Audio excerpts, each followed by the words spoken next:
Oi mwana. Wakamvuruga mpaka wakakata live yake. Hiyo ni mara ya kwanza. Na hiyo ilikuwa tumeenda mpaka 10k. Makosha.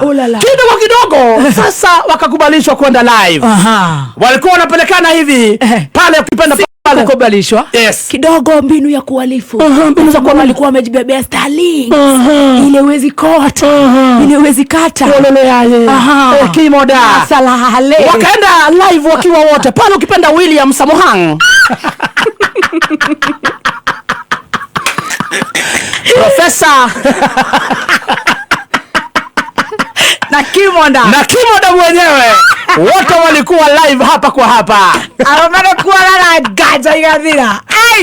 Kimoda weka mawe. Kimoda kigonga 30k walikuwa wanapigania 11 na Profesa 699.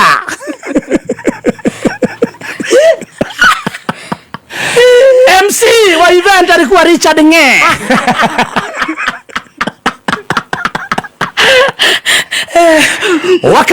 Wakaongea kidogo pale ukipenda zaidi Master Black sasa huwa Munyoro mwenyewe akaambia ukipenda zaidi Kimoda wake sasa endonga ni wakati sasa enda usambaratishe niko nyuma yako nakuja majangili dosi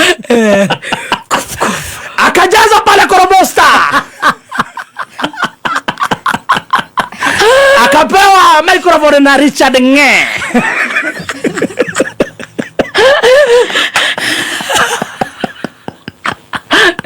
Richard Nge akamwambia na hapa usijaribu kuleta mambo zako unasikia Buda. Na yeye akamwambia Buda mimi nitarago usini advice bro. Mimi ndio senator wa huku na usijaribu kuleta mambo yako. Kidogo akajaza pale Korobosta akaiangalilia mkuu wa majeshi. Akamwambia mimi nakutambua wewe ni Orenzo. Atukatai. Nakutambua wewe ni mzazi. Akukatai. Ndio hiyo sasa. Nakutambua kama wewe mkuu amri wa majeshi. Kacho. Lakini sikuogopi. Mimi ndio ule John Medhu. Sijabadilika.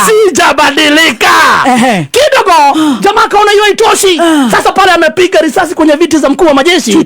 Kiti kaanza kuwa moto. Wakiwa na profesa wanasidwa twende wapi. Kidogo ikakuwa sasa ni balaa. Akasema sasa najua wewe jamani roju John Matenjago aka Medhu